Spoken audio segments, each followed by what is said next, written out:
জানিয়ে দিব এই মুহূর্তে আমাদের হাতে এসেছে বাংলাদেশের গুরুত্বপূর্ণ আপডেট সংবাদের শিরোনাম। শুরুতেই থাকছে তারেক রহমানের ফেসবুক স্ট্যাটাস। অবিরাম নির্যাতনের কষাঘাতে অসুস্থ বেগম খালেদা জিয়ার জীবন এখন চরম সংকটে।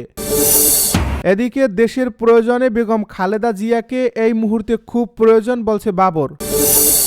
আরও থাকছে সব রাজনৈতিক দল প্রস্তুত হওয়ার পর তফসিল চায় এনসিপি। জানিয়ে দিব বিএনপির মিত্রদের মধ্যে তীব্র অসন্তোষ, সোমবার জরুরি সংবাদ সম্মেলন। সব শেষে জানিয়ে দিব সামরিক অভিযানের জন্য যুদ্ধজাহাজ মোতায়েন করছে চীন, দাবি তাইওয়ানের। এতক্ষণ শুনছিলেন হাতে থাকা আপডেট সংবাদের শিরোনাম, এবারে বিস্তারিত। তবে তার আগে অনুরোধ রইল ভিডিওটিতে একটি লাইক এবং কমেন্ট করে জানিয়ে দিন ভিডিও সম্পর্কে আপনার মূল্যবান মতামত। আরও জানিয়ে দিন ভিডিওটি কোথা থেকে দেখছেন বা কোন জেলা থেকে দেখছেন। অবিরাম নির্যাতনের কষাঘাতে অসুস্থ বেগম খালেদা জিয়ার জীবন এখন চরম সংকটে বলছে তারেক রহমান। অবিরাম নির্যাতনের কষাঘাতে অসুস্থ দেশনেত্রী বেগম খালেদা জিয়ার জীবন এখন চরম সংকটে বলে মন্তব্য করেছেন বিএনপির ভারপ্রাপ্ত চেয়ারম্যান তারেক রহমান। শুক্রবার নিজের ফেসবুক আইডিতে দেওয়া এক পোস্টে তিনি এ মন্তব্য করেন। ফেসবুক পোস্টে তারেক রহমান লেখেন, অবিস্মরণীয় একটি দিন 6 ডিসেম্বর 1990 সালের এ দিনে রক্তাক্ত পিচ্ছিল পথে অবসান হয়েছিল স্বৈরশাসনের। এরশাদ 82-র 24 মার্চ পেশাগত বিশ্বস্ততা ও শপথ ভেঙে অস্ত্রের মুখে নির্বাচিত রাষ্ট্রপতির বিচারপতি আব্দুস সত্তারকে ক্ষমতাচ্যুত করে গণতন্ত্র হত্যা করে জারি করেছিল অসাংবিধানিক শাসন। যে সাংবিধানিক রাজনীতি ছিল বহুদলীয় গণতন্ত্রের নিশ্চয়তা, যার সূচনা করেছিলেন স্বাধীনতার মহান ঘোষক শহীদ প্রেসিডেন্ট জিয়াউর রহমান।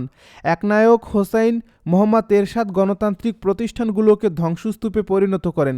তিনি লেখেন, গণতন্ত্র ফিরিয়ে আনতে দীর্ঘ 9 বছর দেশনেত্রী বেগম খালেদা জিয়া দৃঢ় প্রত্যয় নিয়ে নিরন্তর সংগ্রাম চালিয়ে আপসীন নেত্রী হিসেবে খ্যাতি লাভ করেন। গড়ে তোলেন এক দুর্বার গণ আন্দোলন। এরই ধারাবাহিকতায় 90-এর 6 ডিসেম্বর এই দিনে ছাত্র জনতার মিলিত শক্তিতে স্বৈরাচারকে পরাজিত করে মুক্ত হয়েছিল গণতন্ত্র। সেই অর্জিত গণতন্ত্রের চেতনায় আবারও ছাত্র জনতা 2024 সালের 5 অগাস্টে এক হিংস্র ফ্যাসিবাদী শক্তিকে পরাস্ত করে। ঐতিহাসিকভাবেই ফ্যাসিস্ট আওয়ামী লীগ ছিল গণতন্ত্রের ভয়ঙ্কর শত্রু। ফ্যাসিস্ট শেখ হাসিনার দুঃশাসনের অবসানের পর আবারও গণতন্ত্রের সম্পূর্ণ পুনরুজ্জীবন এবং রাষ্ট্র ও সমাজে গণতান্ত্রিক মূল্যবোধ প্রতিষ্ঠা করতে আমাদের নিরলস সংগ্রাম অব্যাহত রাখতে হবে। তিনি আরও লেখেন, শেখ হাসিনার দুঃশাসনে গণতন্ত্রের মা দেশনেত্রী বেগম খালেদা জিয়ার উপর জেল জুলুমসহ নানামাত্রিক নিপীড়ন নামিয়ে আনা হয়েছিল। অবিরাম নির্যাতনের কষাঘাতে অসুস্থ দেশনেত্রীর জীবন এখন চরম সংকটে। আল্লাহর কাছে তারা আশু সুস্থতা কামনা করছি। এছাড়াও দেশের জাতীয়তাবাদী শক্তির লাখ লাখ নেতাকর্মীকে সীমাহীন অত্যাচার নির্যাতন করা হয়েছিল, সারা দেশকে অবরুদ্ধ করা হয়েছিল। স্বৈরাচার বিরোধী আন্দোলনে আত্মদানকারী বীর শহীদদের স্মৃতির প্রতি গভীর শ্রদ্ধা জানাই এবং তাদের রুহের মাগফিরাত কামনা করি। গণতন্ত্র পুনরুদ্ধারে এ স্মরণীয় দিনে আমি শুভেচ্ছা ও অভিনন্দন জানাই স্বৈরাচার বিরোধী আন্দোলনে অংশগ্রহণকারী গণতন্ত্রের হেফাজতকারী দেশবাসীকে। দেশের প্রয়োজনে বেগম খালেদা জিয়াকে এই মুহূর্তে খুব প্রয়োজন বলছে বাবর। সাবেক স্বরাষ্ট্র প্রতিমন্ত্রী ও নেত্রকোনা 4 আসনে বিএনপির মনোনীত প্রার্থী লুৎফুজ্জামান বাবর বলেছেন, দেশের এই ক্রান্তি লগ্নে বেগম খালেদা জিয়াকে খুবই প্রয়োজন। তিনি সর্বমহলে শ্রদ্ধাভাজন হিসেবে নিজেকে প্রমাণ করেছেন। স্বাধীনতা, সার্বভৌমত্ব ও জনগণের স্বার্থের ব্যাপারে কখনো কোনো অপশক্তির সাথে তিনি আপোষ করেননি। তাই দেশের এই ক্রান্তি লগ্নে বেগম খালেদা জিয়ার বেঁচে থাকা খুবই প্রয়োজন। তিনি আরও বলেন, বেগম খালেদা জিয়া শুধু বিএনপির নয়, তিনি সার্বজনীনভাবে সারা দেশের নেত্রী। কেন উনাকে প্রয়োজন সেই বিষয়ে আজকে বিস্তারিত বলতে চাইছি না, অন্য একদিন বিস্তারিত বলবো। দেশে এখনও অনেক ষড়যন্ত্র বিদ্যমান রয়েছে। এসব ষড়যন্ত্র থেকে উত্তরণের জন্য বেগম খালেদা জিয়ার মতো নেত্রীর ভীষণ প্রয়োজন। শুক্রবার বিকালে নেত্রকোনার মদন উপজেলার বুড়াপীর মাজার প্রাঙ্গণে আলোচনায় সভায় লুৎফুজ্জামান বাবর এসব কথা বলেন। লুৎফুজ্জামান বাবর বলেন, সাবেক প্রধানমন্ত্রী বেগম খালেদা জিয়া অত্যন্ত সংকটাপন্ন অবস্থায় ঢাকায় চিকিৎসাধীন রয়েছেন। হয়তো উন্নত চিকিৎসার জন্য তাকে লন্ডনে নেওয়া হবে। আমি আপনাদের কাছে নেত্রীর সুস্থতার জন্য দোয়া কামনা করছি, সবাই নেত্রীর জন্য দোয়া করবেন। সাবেক এই স্বরাষ্ট্র প্রতিমন্ত্রী বলেন, আগামী দিনে আমার প্রথম কাজ হচ্ছে উন্নয়নের আন্দোলন, উন্নয়নের সংগ্রাম। আপনাদের সামনে উন্নয়নের নীতি নিয়ে এসেছি, বেকারত্বকে দূরীকরণের রাজনীতি নিয়ে এসেছি। সামনে বড় চ্যালেঞ্জ বেকারত্ব দূরীকরণ ও কর্মসংস্থান সৃষ্টি করা। বিএনপির মিত্রদের মধ্যে তীব্র অসন্তোষ, সোমবার জরুরি সংবাদ সম্মেলন। আসন্ন জাতীয় সংসদ নির্বাচন সামনে রেখে 272 আসনে নিজেদের প্রার্থী দিয়েছে বাংলাদেশ জাতীয়তাবাদী দল বিএনপি।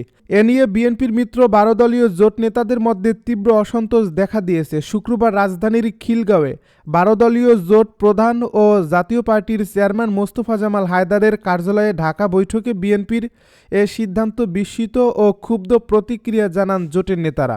এ বৈঠকে শরিক দলের নেতারা অভিযোগ করেন, বিএনপির ভারপ্রাপ্ত চেয়ারম্যান তারেক রহমান শরিকদের সঙ্গে বৈঠকে নির্বাচন ও সরকার গঠনের জন্য যে প্রতিশ্রুতি দিয়েছিলেন 272টি আসনে প্রার্থী ঘোষণা করে, সেই প্রতিশ্রুতির বরখিলাপ করা হয়েছে। তাদের দাবি, কোনো আলোচনা ছাড়াই সব আসনে বিএনপি একপাক্ষিকভাবে প্রার্থী ঘোষণা করছে।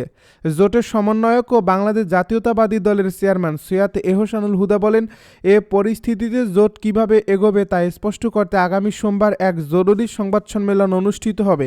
সংবাদ সম্মেলনের সময় এ স্থান শনিবার জানানো হবে।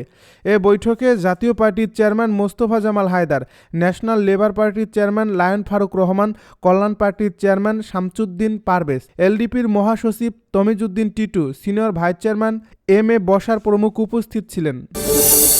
সামরিক অভিযানের জন্য যুদ্ধজাহাজ মোতায়েন করছে চীন, দাবি তাইওয়ানের।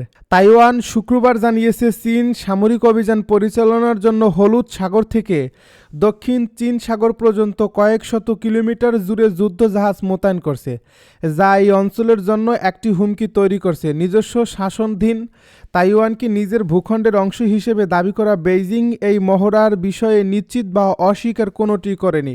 প্রেসিডেন্সিয়াল অফিসের মুখপাত্র কারেন কু সাংবাদিকদেরকে বলেন, তাইওয়ানের প্রতিরক্ষা মন্ত্রণালয় এবং অন্যান্য নিরাপত্তা সংস্থা চীনের কার্যক্রম পর্যবেক্ষণ করছে এবং পরিস্থিতি সম্পর্কে তাদের সম্পূর্ণ ধারণা রয়েছে। এই মোতায়েনে মোট কতটি চীনা জাহাজ ছিল তিনি জানাননি, তবে এক নিরাপত্তা সূত্র এএফপিকে জানিয়েছে সংখ্যাটি ছিল উল্লেখযোগ্য। গণমাধ্যমে কথা বলার অনুমতি না থাকায় সূত্রটির নাম প্রকাশ না করার শর্তে এই তথ্য দেয়।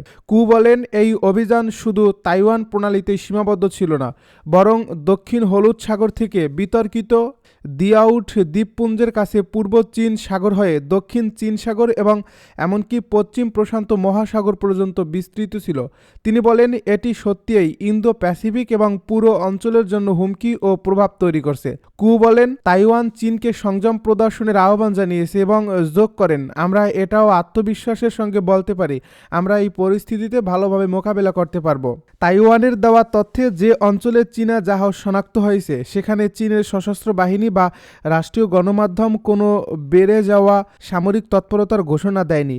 চীনের প্রতিরক্ষা মন্ত্রণালয়ের মুখপাত্র জিয়াং বিন শুক্রবার বলেন, নৌবাহিনীর উন্মুক্ত সমুদ্রে অনুষ্ঠিত প্রশিক্ষণ আন্তর্জাতিক আইনের সঙ্গে সামঞ্জস্যপূর্ণ এবং এটি কোনো নির্দিষ্ট দেশ বা লক্ষ্যকে উদ্দেশ্য করে নয়। অস্ট্রেলিয়ার দিকে অগ্রসর হতে পারে বলে যে একটি চীনা নৌবহরের বিষয়ে খবর প্রকাশিত হয়েছে সে বিষয়ে এক প্রশ্নের উত্তরে তিনি একথা বলেন। চীনের পররাষ্ট্র মন্ত্রণালয়ের এক মুখপাত্র বলেন, বেইজিং দীর্ঘদিন ধরেই একটি প্রতিরক্ষামূলক নীতি অনুসরণ করে আসছে এবং সংশ্লিষ্ট পক্ষগুলোকে অতিরিক্ত প্রতিক্রিয়া দেখানো বা ভিত্তিহীন প্রচারণা না জড়ানোর আহ্বান জানান।